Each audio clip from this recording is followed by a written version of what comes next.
saya akan share screen PowerPoint-nya ya. Tunggu sebentar, mohon ditunggu.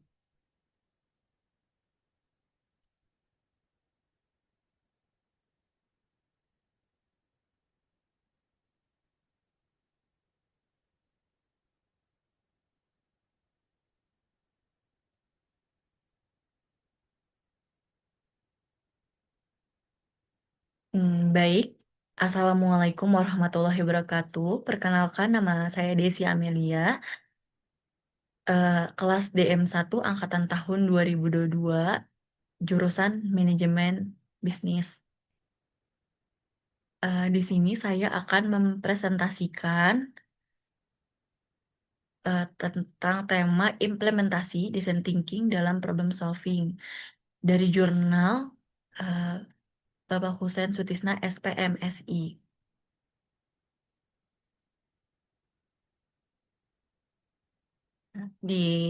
Berikut di latar belakangnya. Dunia saat ini menghadapi tantangan yang cepat, tidak linear, dan kompleks atau ambigu, sehingga metode pemecahan masalah konvensional yang hanya mengandalkan analisis rasional seringkali gagal memberikan solusi berkelanjutan. Sebagai jawaban, design thinking hadir sebagai pendekatan inovatif yang menggabungkan aspek rasional dan empatik dengan menempatkan manusia sebagai pusat solusi. Nah, melalui eksperimen dan refleksi, pendekatan ini sangat relevan di pendidikan tinggi untuk membentuk pola pikir mahasiswa yang adaptif, kritis, dan mampu menjawab persoalan yang kompleks. Nah, dari permasalahan modern semakin kompleks dan tidak linear karena pendekatan problem solving konvensional sering tidak efektif. Sehingga dibutuhkan pendekatan yang human-centered dan adaptif. Begitupun ada human design adalah pendekatan yang menempatkan manusia sebagai inti dari setiap tahap proses pemecahan masalah. Nextnya, nah itu apa sih? Apa itu design thinking? Nah, di sini design thinking yaitu metode pemecahan masalah yang berfokus pada manusia untuk menghasilkan solusi yang inovasi dan efektif. Berbeda dengan pendekatan tradisional, yang seringkali langsung melompat ke solusi atau hanya mengandalkan logika teknis. Nah, design thinking mengajak kita untuk memahami masalah dari sisi emosional dan kebutuhan nyata orang yang mengalaminya. Di sini juga ada design thinking, yaitu bisa pendekatan problem solving berpusat pada manusia dan menekankan empati, kreativitas, dan eksperimen di dalam design thinking tersebut. Kemudian, fokus pada proses dan pembelajaran, bukan hanya solusi akhir. Nah, karakter utama design thinking itu yang sudah saya sebutkan tadi sebelumnya. Human-centered itu apa sih? Human-centered itu adalah pendekatan yang menempatkan manusia pengguna sebagai inti dari setiap tahap proses pemecahan masalah. Nah, di sini juga ada kemudian kolaboratif. Kolaboratif dalam design thinking, eh, prinsip ini percaya bahwa tidak ada satu orang pun yang mampu memiliki semua jawaban. Inovasi terbaik lahir dari persilangan berbagai sudut pandang. Terus ada juga optimis. Optimis dalam desain thinking yaitu keyakinan bahwa setiap masalah pasti ada solusinya. Tidak peduli seberapa rumit atau besarnya hambatan tersebut. Kemudian hmm, penerimaan terhadap kegagalan. Orang yang optimis melihat kegagalan dalam prototipe sebagai sumber data yang berharga, bukan sebagai akhir dari proyek. Mereka percaya bahwa setiap kegagalan mereka suatu eee, setiap kegagalan membawa mereka satu langkah lebih dekat ke solusi yang sempurna, memberikan keberanian untuk mencoba ide-ide yang belum pernah ada sebelumnya. Nah, di sini ada, prin prinsip pri nah, di sini ada prinsip iteratif, proses tidak linear. Langkah-langkah dalam pemecahan masalah tidak harus dilakukan secara berurutan seperti tangga. Seperti tangga dari tahap ke-1, ke-2, lalu ke-3, dan seterusnya sampai selesai. Kemudian tahapan dapat diulang. Nah, prinsip dapat diulang memastikan bahwa proses design thinking tidak pernah benar-benar selesai sampai kebutuhan pengguna terpenuhi dengan optimal. Setiap pengulangan membawa satu langkah lebih dekat ke solusi yang sempurna. Kemudian ada feedback digunakan untuk menyempurnakan solusi. Nah, apa sih itu feedback, umpan balik ya? Adalah informasi, kritik, atau saran yang diberikan oleh pengguna atau pemangku kepentingan setelah mereka berinteraksi dengan solusi atau prototipe yang dibuat. Kemudian kegagalan. Kegagalan dianggap sebagai pembelajaran. Apa sih itu? Setiap kesalahan, hasil buruk, atau penolakan dari pengguna tidak dipandang sebagai akhir dari setiap proyek atau titik henti itu, melainkan sebagai data berharga yang menunjukkan arah mana yang salah dan bagaimana cara memperbaikinya. Nah, itulah prinsip iteratif di dalam desain printing. Di sini ada tahapan di sini ada tahapan sorry, di sini ada tahapan desain thinking yang paling populer adalah model 5 tahap yang dikembangkan oleh Hasso-Plattner Institute of Design di Stanford School. Nah, penting untuk diingat bahwa tahapan ini bersifat non-linear, tidak harus urut dan iteratif berulang. Di sini ada empathy, define, ide, prototype, dan test. Apa sih itu empathy? Nah, empathy itu berusaha, hmm, sorry, empathy berusaha memahami pengguna dengan cara mengamati, berinteraksi, dan merasakan apa yang mereka rasakan tanpa asumsi pribadi. Di sini ada define atau kita sebutnya definisi, yaitu mengumpulkan semua informasi dari tahap empati untuk menentukan apa sebenarnya masalah inti yang ingin diselesaikan di dalam tahapan design thinking ini. Nah, eee, di sini ada ide atau ideasi, yaitu mengumpulkan sebanyak mungkin ide kreatif dan solusi tanpa batasan. Di sini, ide-ide gila sekalipun sangat dihargai. Prototype membuat model atau simulasi sederhana dari solusi terpilih untuk melihat bagaimana tampilan atau cara kerjanya.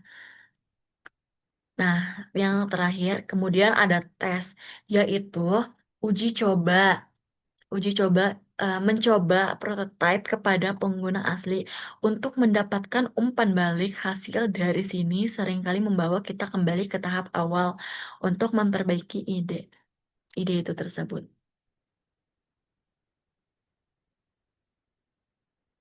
Nah, selanjutnya di sini ada contoh penerapan studi kasus implementasi desain thinking layanan jalan tol. Di sini masalahnya itu kemacetan, rest area, pembayaran, dan solusinya ada aplikasi layanan terpadu dan sistem ETC. Fokus pada pengalaman pengguna. Di sini, contoh penerapannya tadi kasus implementasi design thinking layanan jalan tol. Nah, di dalam design thinking layanan studi kasusnya di tahap empatisnya di studi kasus ini dilakukan untuk memahami pengalaman nyata pengguna jalan tol. Proses empati melibatkan 200 pengguna jalan tol dengan latar belakang yang beragam melalui wawancara langsung dan wawancara melalui telepon. Hasil empati menunjukkan beberapa permasalahan utama sebagai berikut. Yang pertama, keterbatasan fasilitas rest area, di mana kapasitas rest area tidak mencukupi pada periode puncak. Kondisi kebersihan dan kenyamanan dinilai belum memadai, serta area parkir sering meluber hingga keluar rest area dan memicu kemacetan tambahan. Nah, yang kedua, kualitas pelayanan di koridor jalan tol yang dirasakan belum konsisten dan kurang responsif, khususnya dalam penyediaan informasi dan penanganan kondisi darurat. Kemudian yang ketiga ada kemacetan di ruas jalan tol yang disebabkan oleh kombinasi volume kendaraan yang tinggi, aktivitas keluar masuk rest area, serta pengelolaan lalu lintas yang belum optimal. Keempat, ada antrean panjang di gerbang tol, terutama akibat proses pembayaran yang memakan waktu, kendala saldo, serta ketergantungan pada sistem pembayaran konvensional. Nah, tahap define-nya dalam studi kasus ini, pada tahap define, seluruh temuan empati disintesis untuk merumuskan inti permasalahan secara lebih terfokus. Dari berbagai resepsi pengguna, permasalahan dikerucutkan menjadi 4 kategori utama, yaitu masalah layanan dan fasilitas rest area. Kedua, masalah kualitas pelayanan dan penyampaian informasi. Kemudian, yang ketiga, masalah kemacetan di ruas jalan tol. Itu sangat sangat bermasalah dan apa ya namanya? Sangat mengganggu gitu ya, bermasalah. Dan yang keempat, masalah kemacetan di gerbang tol. Tahap ini memastikan bahwa masalah yang akan diselesaikan mencerminkan pengalaman pengguna secara menyeluruh, bukan sekadar asumsi pengelola. Nah, tahap idenya di studi kasus ini berdasarkan rumusan masalah. Pada tahap define, dilakukan proses ideasi untuk mengembangkan berbagai alternatif solusi. Tahap ini bertujuan untuk menghasilkan solusi yang mampu menjawab kebutuhan pengguna secara langsung. Beberapa ide yang dihasilkan antara lain, yang pertama, pengembangan aplikasi layanan terpadu yang menyediakan informasi real-time mengenai kondisi jalan tol, ketersediaan dan kondisi rest area, serta layanan pendukung layanan lainnya. Ya, yang kedua, mengembangkan sistem elektronik tol collection atau ETC sebagai sistem pembayaran eh, nirsentuh untuk mengurangi waktu transaksi di gerbang tol dan memperlancar arus lalu lintas tersebut. Nah, di sini tahap prototipenya di kasus tersebut yaitu ide-ide yang dihasilkan kemudian diwujudkan dalam bentuk prototipe sebagai representasi awal solusi.